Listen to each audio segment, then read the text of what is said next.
Today we're making Brown Bess cartridges. This technique will work for just about any smoothbore. The important thing is just to get the paper and your mandrel to match the smoothbore you're working for.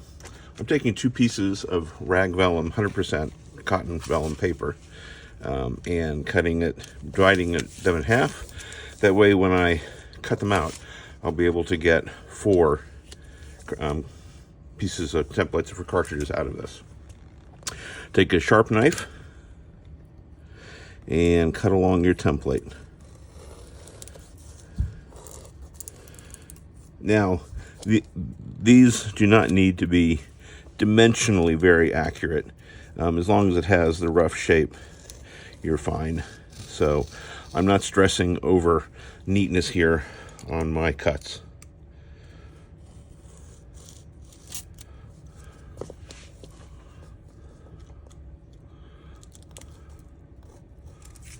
All right, so now I have a set of my templates.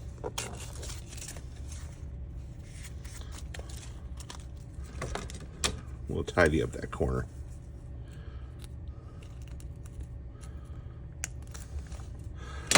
Okay. First we're going to do a round ball.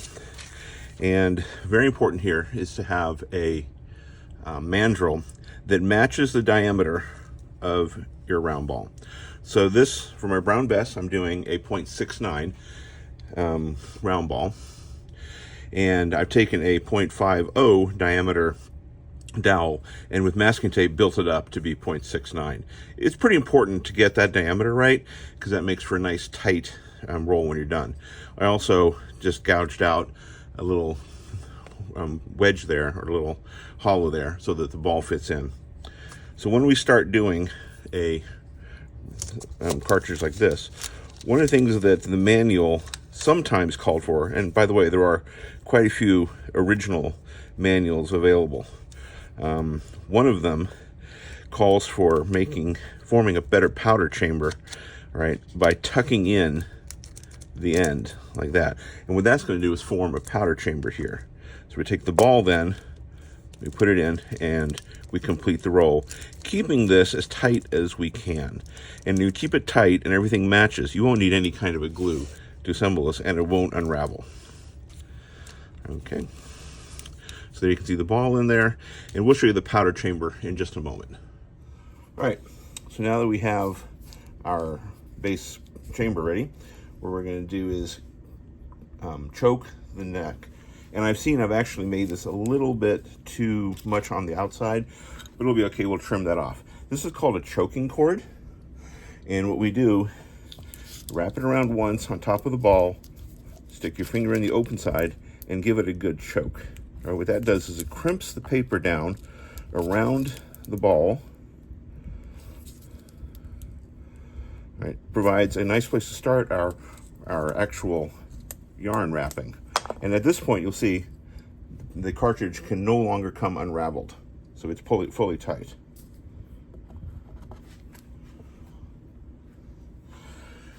Now comes the slightly more difficult part, and that's tying it off.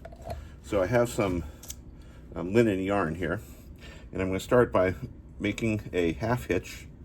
Let's not waste so much thread. So I'll make a half hitch.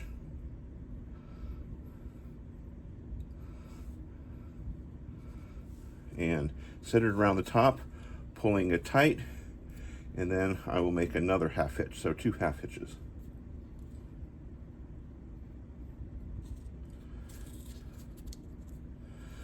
All right, at this point, I can pull the flower down around the top.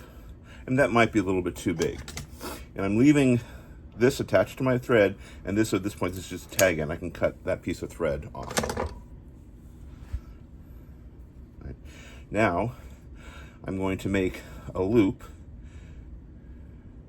all right, a loop, and then I'm going to put a loop around the base of the loop, invert the knot, put it down, and this forms a nice cinch, and that'll go around the base of the ball. And this also helps keeping the powder and the ball separate, right? At this point, we can cut it off. Now you can see we have the ball contained in the tube.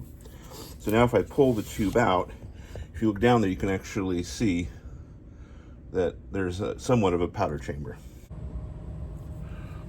Let's look at this process again, this time from straight overhead.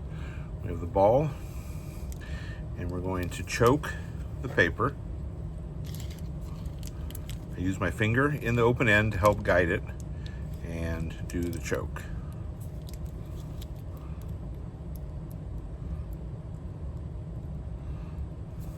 All right.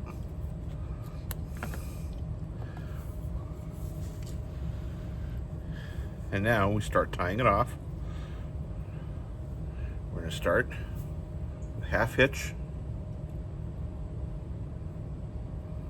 which we put over the choked end, and then do another half hitch.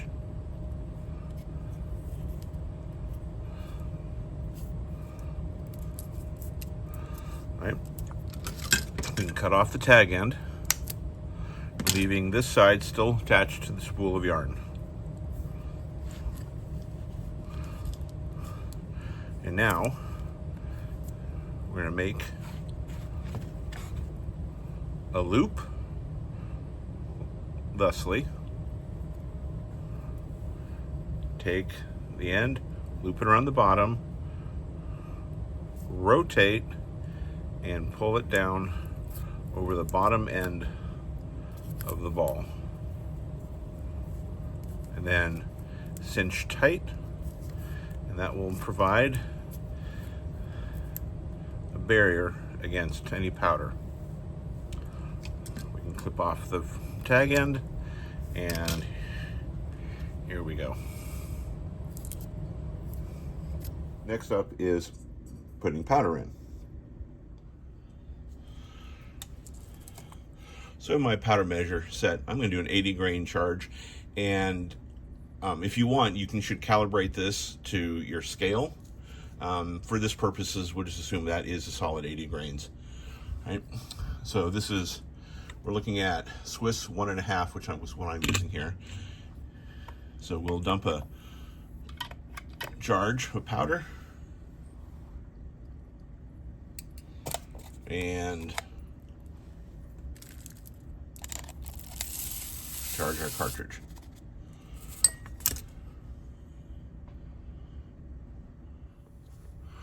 The last step then is to fold our cartridge.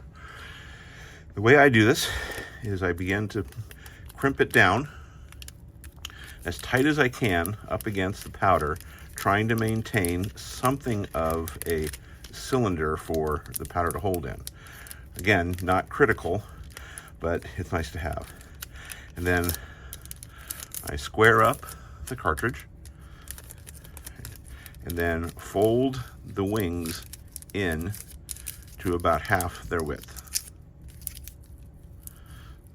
Okay. And then I fold over once, and I like to do it with kind of the foldy side on the inside. You can see that the folds are on the inside. Then back over and down, and then there we go. We have a Brown Bess cartridge